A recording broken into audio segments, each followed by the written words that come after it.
Hello, everyone. Welcome to another episode of Hot Mic Cold Virus. I'm your host, Rochelle Beard, and today I'm joined by Charlie Stillings, and we are going to talk about all things environmental services, also known as EVS, if you're not familiar. So, welcome, Charlie. If you could go ahead and introduce yourself, tell us a little bit about your background and your involvement in EVS.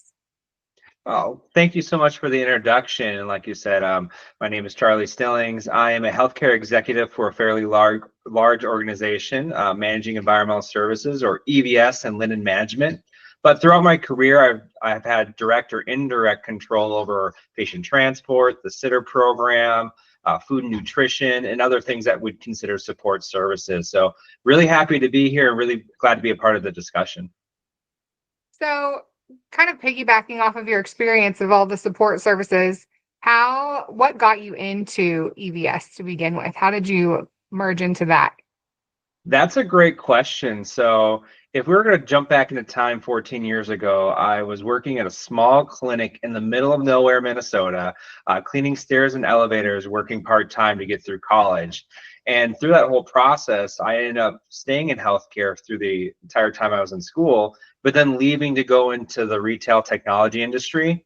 Eventually, somebody reached back out to me and invited me to come into healthcare into a leadership role. And from there, it just kind of took off. So, I started in a lead EVS role to supervisor, operations manager, and then it kind of excelled when I left the state of Minnesota and started going to different contracting worlds in Chicago, Boston, Milwaukee, you name it. I've probably been there working with different health organizations until eventually finding my way to where I currently live is in Cincinnati, Ohio. But no regrets with it. It was a lot of great experience and exposure to different service lines. And also, it's a lot of great relationships built on the way.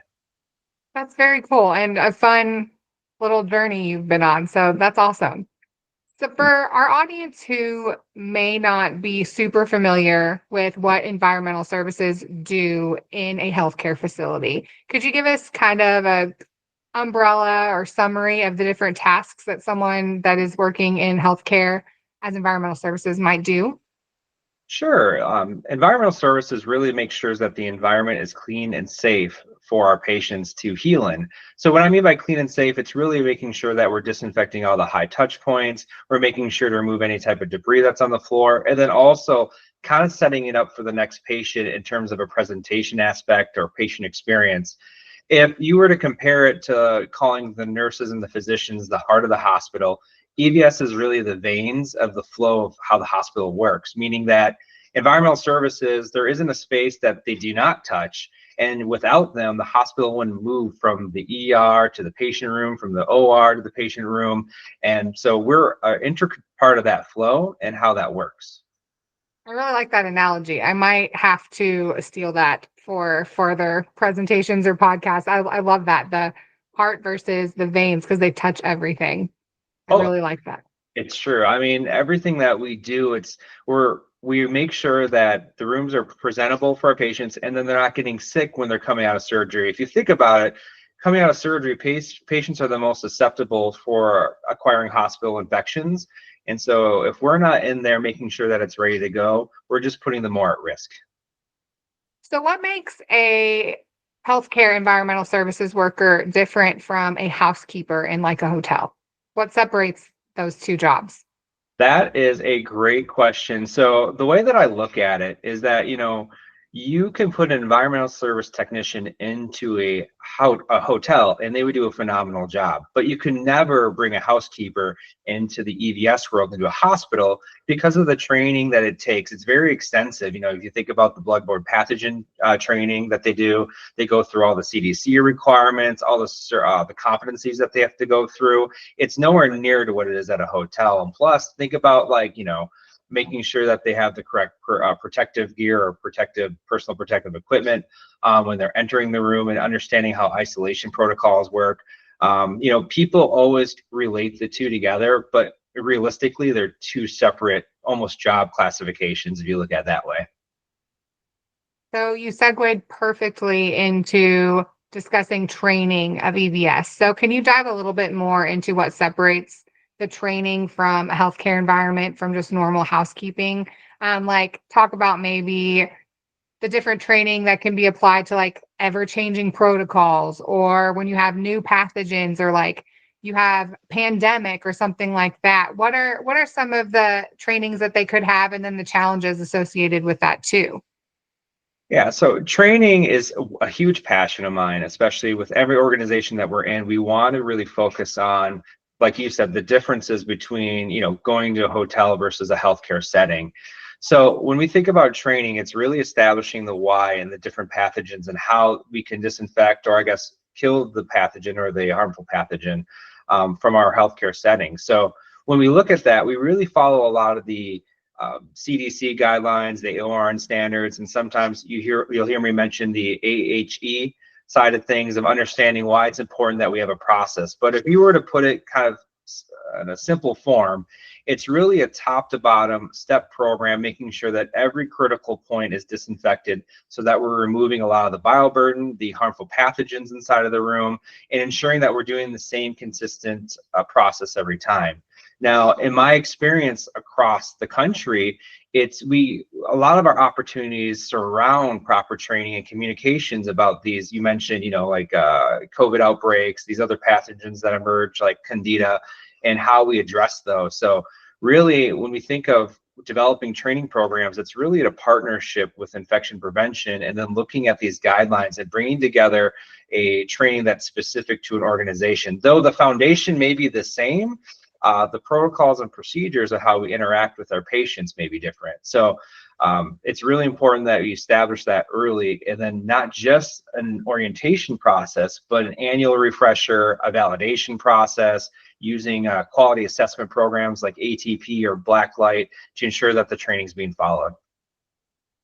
You mentioned partnering with infection prevention. And as an infection preventionist, I would be a very bad podcast host if I didn't talk about the relationship between the two jobs. So, in your long career in environmental services, what have you seen at the different places you've been, good and the bad, of the relationships between infection prevention and EVS? What I've noticed where there's strong programs is there's a strong partnership between the environmental services team and infection preventionists. In my opinion, they're both infection preventionists, as they're both doing the work of reducing HAIs. However, infection prevention teams that I work with are very knowledgeable and understanding of why we need to do things a certain way, that provide guidance for our EVS team to make sure that we're within the guardrails of making sure the environment is disinfected properly. So when I see evidence of both them working hand in hand, and when I say hand in hand, rounding, validating, meeting frequently, talking about different policies and procedures, there is a very clear difference versus programs where you can see there's a disconnection even between like the data of where to focus. The one thing that I like is that when we add the rounding portion with the IP team, we really get a firsthand glimpse of how we need to pivot and improve certain things. And within the first 3 roundings, you can see where there's opportunities lie. So in my travel, some of these facilities that don't have strong partnerships, there usually isn't any type of relationship or type of, I would say, structured plan to improve, or any type of quality assessment programs. That, one hospital, which I won't name, they didn't have any type of quality assessment programs that were in place, and it resulted into a large case of hospital-acquired infections, which in turn there was a large turnover within the environmental service group. So part of my role at that time was to go there and identify where those gaps were, and that was a clear sign that they had two different paths. They weren't talking. The foot was separate from the hand, and by getting them in the same room and talking about expectations and how to close that gap, I mean, to this day, it's vastly improved to where it was. Yeah, and when looking at outbreaks or hospital-acquired infections, like I can think back to the time I was an IP in a hospital, and whenever we would have like a C. diff case, and we would go to the unit and look at the room that the patient was in that had C. diff, look at the environment, talk to the patient about the cleaning, and if anyone had been in to clean and disinfect their room, if they had seen anyone during that time. And then we would always try to bring along the like EVS supervisor or the director to make sure to be like, Has there been anybody else in this room in the previous admissions that had C. diff? Have you actually observed this room being cleaned? Do you know if they've been using the appropriate wipes? Is this a room that maybe they used UV disinfection, or is it not? Is this on the list to be used with this machine? And so on. And if you're just going in and assuming you know the answers to all those and not bringing the right people into that discussion, then you're going to miss so much critical information too. And then you don't have anyone to like bring your desires or what's needed to protect the patients into like actual effect, like nobody there to implement it if you aren't bringing those people who are the ones doing the work to make sure to have that environment clean and disinfected. No, and that's spot on, because even beyond the observation portion of it, which is critical, right? It's even getting together, writing policies and procedures, you know, with organizations that I've worked with. It's just really getting in the room and what are we going to do every time, which we all know developing those policies and procedures help develop those trainings, which then in turn, right, it creates consistency across the board standardization. So it's all critical and a full circle aspect that they're touching base. I mean, it's hand in hand, and a lot of organizations, I shouldn't say a lot, but some of the organizations that I work with, they just don't have that connection. What about EVS being at the table for like product selection? I know there's a big push for infection preventionists to be involved in like materials or different chemicals and product selection stuff. And I know that IPs feel like they aren't invited to the table. What would you say about EVS? Are they parts of those conversations? No, that's a really good question. And just with all the medical devices coming to the market and different products that are also being introduced, it's an important part to bring EVS to the table in terms of what product could be used on what surface. You know, we just had this discussion recently, and we've had this discussion many times before, is just what disinfectant works well with different products. And right now, just working with different regulatory agencies, there's really no clear pictures besides, you know, avoiding or not following the IFUs or damaging the equipment. So when we take a step back at what we're using in our healthcare environments, it's really just the same three basic compounds across the board. So I do agree that EVS needs to be a part of it. One thing I can think of working with a manufacturer, there are certain disinfectants out there that actually could be damaging to certain surfaces, and I won't name it, but there is some that's currently available that would have an impact on certain touch screens, certain rubber composites. Beds is another one. More often than not, I just see medical devices just defaulting to either a bleach product, which we all know is the most corrosive and harshest to the healthcare environment. People in EVS who are using the products, cleaning and disinfecting those surfaces, those touch screens, the equipment and whatnot, they are the perfect ones to be able to provide the feedback on like, this monitor was just put up here, I don't know, 6 months ago, and I've already seen the nurse up there struggling to get the button to work. Or when I wiped it off, there was like a fog. Or maybe complaining, like a patient complaining about the smell of something. Or like that they're the ones that have to sit there and be like, oh, this 5-minute contact time is really just messing with my like completion rate and how quickly I can get done with this. So I 100% agree. I do think that EVS should be involved in that. And they're just like situated right there to know all the ins and outs of what you're using. But I feel like sometimes they just get overlooked, which I hate. They just don't get brought in, even though they're the ones using it the most. Yeah, another good example that you brought up just with new products is even just in a conversation with construction. I mean, this is a little bit beyond disinfection, but it applies to the appearance of clean. You know, when we, from a recent example, we were visiting this one hospital here, and they had a specialized flooring which required a specialized cleaner that no one really had access to because we're all tied to certain GPOs or purchasing agreements. So because that floor is so specific in its needs, it's incredibly hard to clean. And then, you know, when you do try to clean it, it constantly looks dirty. And though we know that the floor is always considered dirty, just from the patient experience or the appearance side of things, People just think that it's dirty, but it is properly being disinfected, and we are using the right items. It's just we get so particular that we kind of put it ourselves in this little box that we can't get out of, and then we end up spending even more money either replacing devices or replacing a new floor, just because we're not at the table and talking to manufacturers and saying what's going to work before we spend millions of dollars on this floor or this product.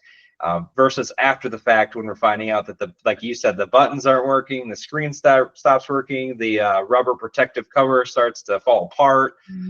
Yeah, it's definitely, we need to be more proactive in the industry. Have you seen, you mentioned IFUs. So for those who aren't aware, that's instructions for use. It is definitely a hot topic right now. Have you seen EVS involved or being educated on the IFUs or being trained on how to interpret the IFUs or how to find the information they need? Is there any involvement there? Right. Across the country, this is a big topic of discussion and a big frustration for a lot of different people, but the one way I look at it is that it has rallied us around with infection prevention and EVS partnering together to understand more of these IFUs. Now, to answer your question, it's incredibly difficult because of the fact that there are so many different I want to say instructions to how we're supposed to be cleaning these devices. I mentioned earlier that a lot of these cleaners are just 3 basic compounds, right? But the struggle becomes is if I get this one piece of medical device, it may require me to use their brand of a quaternary ammonium disinfectant, which then if I don't use it, could void it. And then you're against the IFUs. So it's really, to your point, what you said earlier, just getting in the beginning of the conversation, just saying, hey, we use this type of disinfectant. Can we use it on this device? And that's going to be a deal breaker if we can't. And getting the letter that lets you get around that IFU. Just talking with different healthcare systems, it's a huge struggle. And talking with regulatory agencies, unless you do a risk assessment on each product or each device, you really can't get around of it. So we're kind of handcuffed on what the right direction to go in.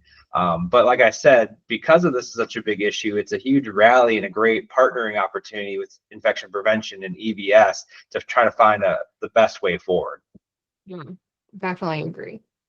Let's move a little bit from the products that like the liquid products, the wipes and so on. Let's move into some EVS technology.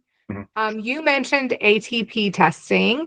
What are some other things that EVS might use? Like I talked a little bit about UV whole room disinfection. Maybe there's electrostatic sprayers. What is the hot new tech that can be used for keeping our patients safe in healthcare?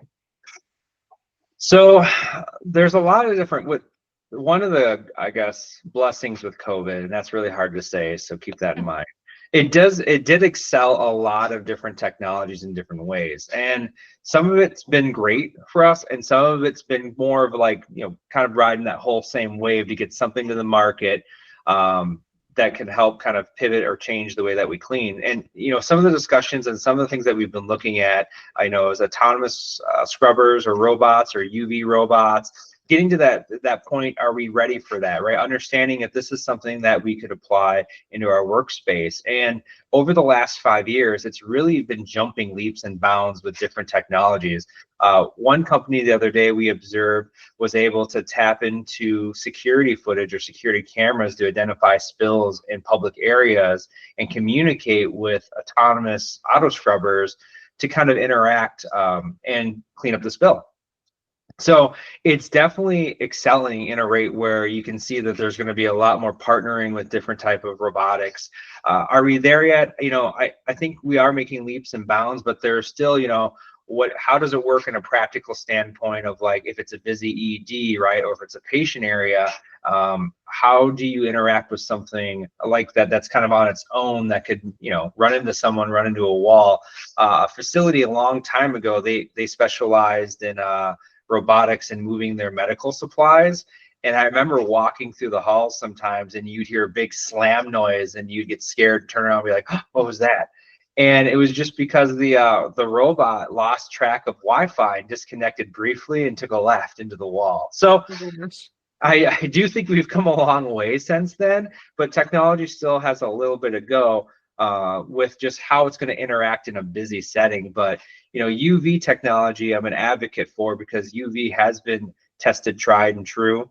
But how we use it can be up to discussion, right? Because there's a lot of UVing out there, a lot of different devices out there. But it's how we deploy the technology determines if we're effective with it or not. Some places they do what we call isolation chasing. Though it is effective for that that period of time, it doesn't reduce the overall bioburden as much as having a clear schedule to going room by room and making sure each room has been treated.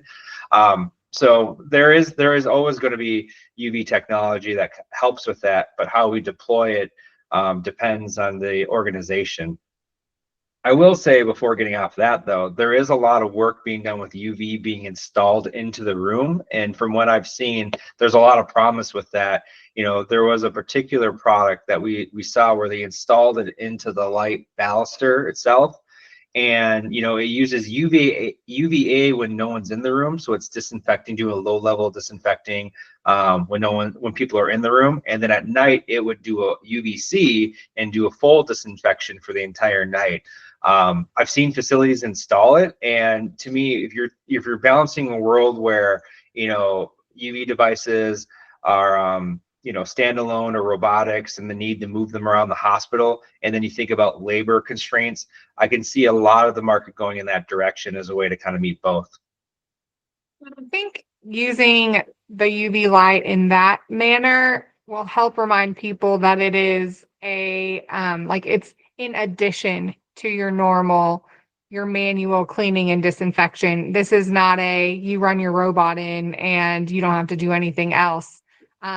This is in addition to manual cleaning and disinfection. We add this in also to continue the length of time that we have a cleaner environment and to kill anything human error might have played into. And I think that, like you mentioned, just with not having to use people to move like the robots and stuff, putting it in the lighting kind of lends itself to that, because then it's just part of the environment and people don't actually have to do it. So they're not it's not taking away from them doing their other tasks too.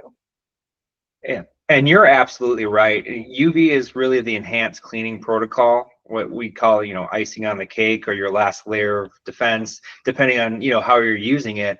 But you still need to do the actual mechanical process, which would never go away, because you actually need agitation for certain things. You need to remove the bioburden in certain areas. But to your point, like with UV, UV, just the way that the lighting has worked, the one study that I was thinking about when you were mentioning that is that the ones that are installed into the room, the study found that there was a lot of reduction in the air quality. If you think about the air moving in and out of the room, between rooms, right? Because UVA is constantly running, you're constantly disinfecting the flow and where it goes. And that was a huge benefit that they found. Besides the UVC, obviously doing the entire room, you have constant air disinfection. So, I mean, I know that's been a topic that's been brought up at a few facilities, but in the study, it showed that that was the biggest impact with UVA. When would you say are situations where technology could be a hindrance instead of helpful with EVS? So this is a good debating topic, because we want the best for our patients, but when does, it becomes cost prohibitive, and when does it become a labor constraint, right?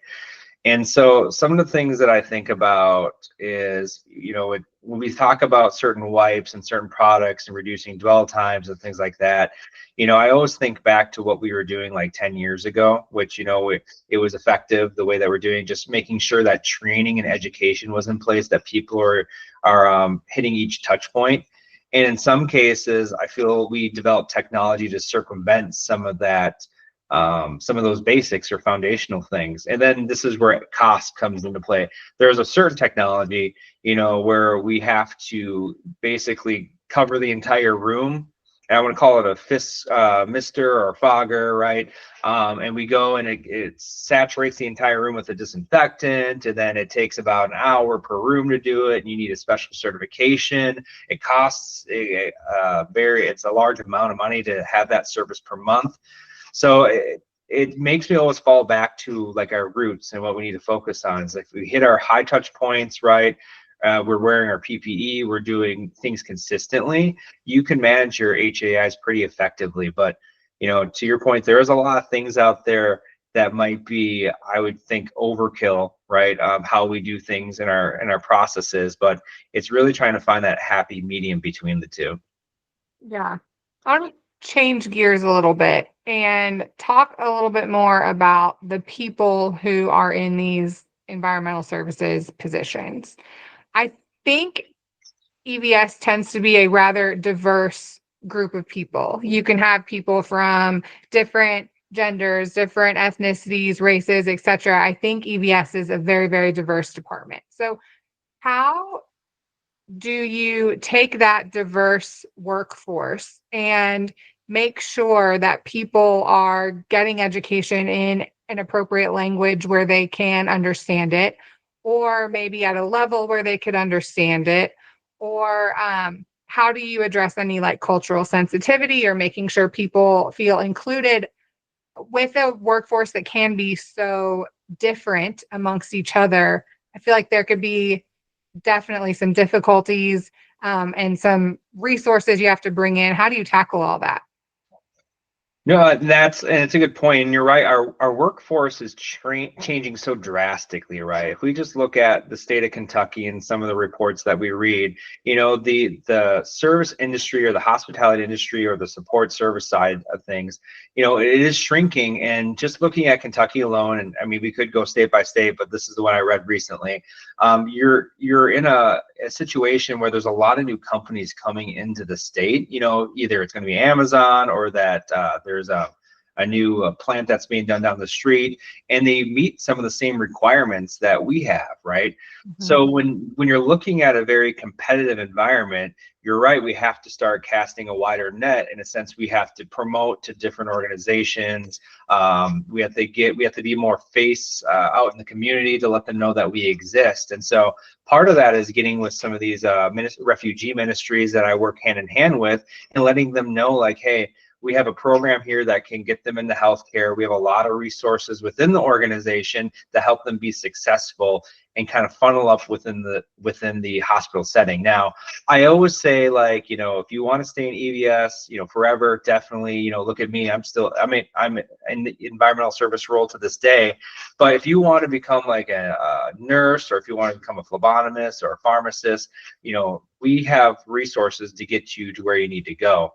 Now, to the other point that you brought up, like, with different diverse backgrounds where maybe English isn't the first language for them, there's a lot of states that have what they call train grants or resource grants to help develop English as a second language programs, which we deploy across the I would say, the state, but there's also plenty across the nation. You just have to kind of go out and find it. But the people that know about those resources are definitely refugee ministries, but also your community colleges will know about those resources. And then, from my experience, we were able to partner with a community college, start bringing those classes into one of the hospitals and start conducting those classes weekly. But they're very engaged, and then the flip side of that, they're very appreciative that we invested this into them, into helping their career. But with the current work environment, it is drastically changing how the market is looking, and then you do have to get inventive. But most people just don't know that environmental services exists. I mean, when you hear environmental services,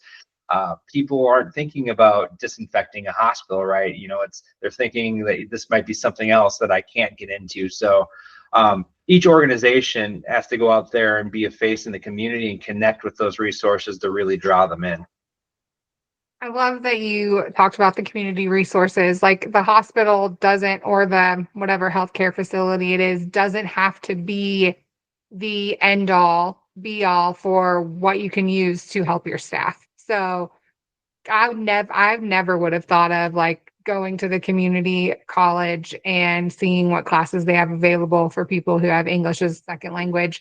That is a fantastic use of resources. And all you have to do is just take a look on the internet and see what you can find. So I think that's great. And it really does show that you are invested in your employees and you value them and that they're important.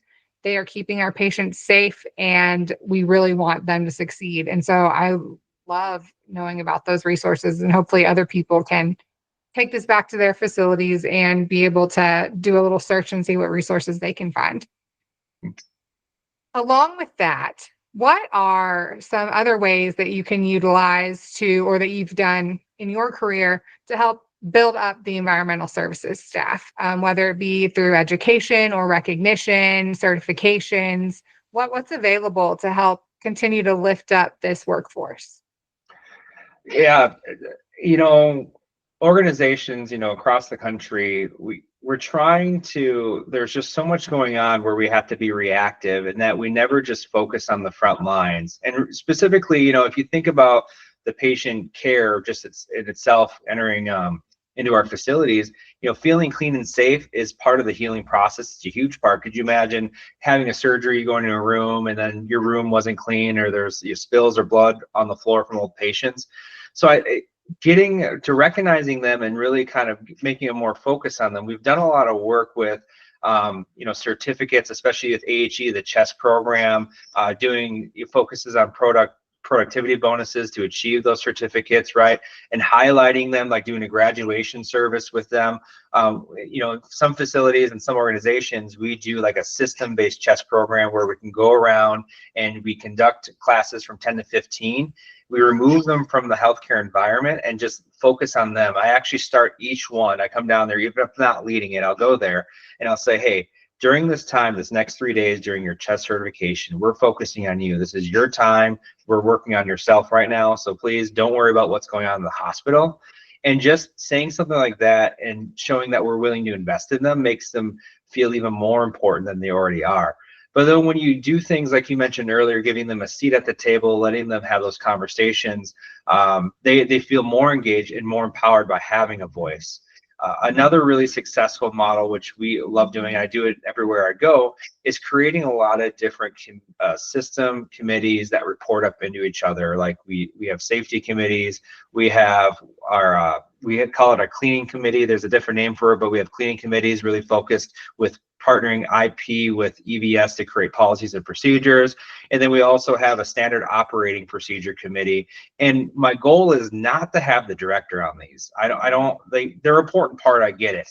But we want to engage the individuals below them to be part of it. Like the safety committee is all frontline, just focusing on the front line and what they see and how we need to pivot. The cleaning committee is really focused on like the managers and the supervisors or the training supervisors and the things that they see. And then, just the other part of it is like our engagement committee. Again, don't want the directors on them. Love all the directors. That's just not what we're focusing on. We're focusing on our frontline team members and making sure that they have a voice that can funnel up. So when you do a lot of those different things and top of, visiting them and hearing their stories, they're feeling more appreciative, like they have a voice. Like they're part of the decision making. There's other best practices that we focus on, and I'm sure it's no stranger to any organization, but conducting these huddles and opening it just with wins and kudos and inviting people to the huddles, not just having it between your EVS leaders, but invite some of your one-ups, some of your executive leadership staff just to say some words once in a while. The one thing that I think most that my team absolutely loved during the whole having these huddles, we used to invite our chaplain services down there sometimes to just do a prayer or some type of reflection. People keep getting confused that it's not an inclusive where it just needs to be EVS, but to invite others, infection prevention being one, come down there just to say a few words where they just invite them. So I know it was a lot of different directions in there, but those pieces, when you put them together, they start to feel it. Like I always say, like little choices lead to big decisions later, right? So these little things that add up to making them feel a bigger picture or part of a bigger purpose, and that's the whole idea. Yeah. And they all all the things you mentioned, whether it be the CHEST certification, which stands for Certified Healthcare Environmental Services Technician, or it be having them report out to certain committees or inviting other people to be at a event where they're being highlighted for their work. It's all about, like you said, making them feel like part of the team, making them feel seen, that their job is important, and that you like view them as individuals, and that what they do is valuable, and who they are as a person is valuable, not just what they do for the organization. And so, I mean, I think we solved all the problems for work retention and everything just in those examples. Because I think that's the same across the board for everyone in the workforce, that they want to be seen and valued, and they're not just a way to get a job done. See the organizations invest into them. So those are fantastic examples. Mhm. How I want to backtrack a little bit and talk about touched about COVID for like 2 seconds earlier, or like different outbreaks.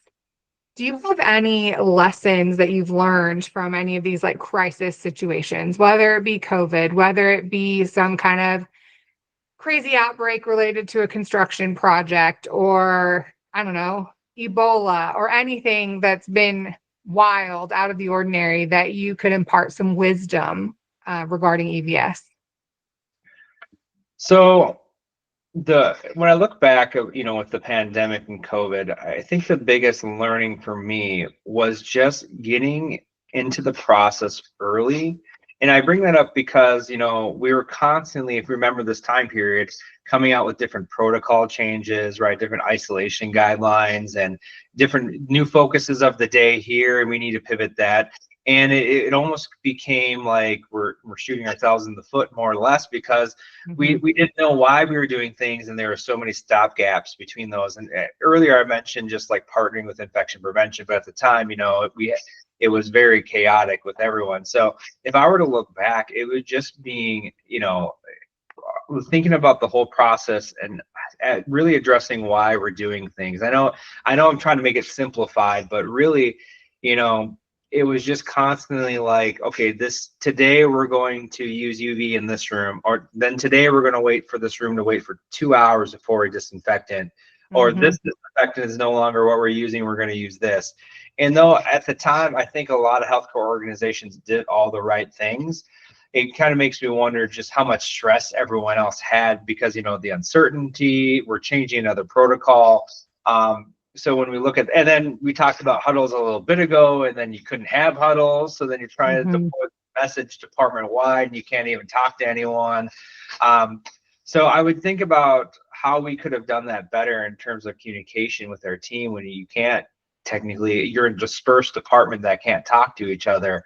How we would do that, and even just to think about technology where it is today. You mentioned, what new and upcoming technology. There's a lot of virtual programs that will allow us to today deploy messages or protocol updates or changes. Pretty much at a click of a button, you can write a message and make changes with it. Now, I wish I had that program during that time period, because we could have made those changes. But really, Mm-hmm. you know, everyone that I worked with did a phenomenal job with it. But it's difficult to say in that time period. But I can say that we had a lot of takeaways and learnings from it to make us better.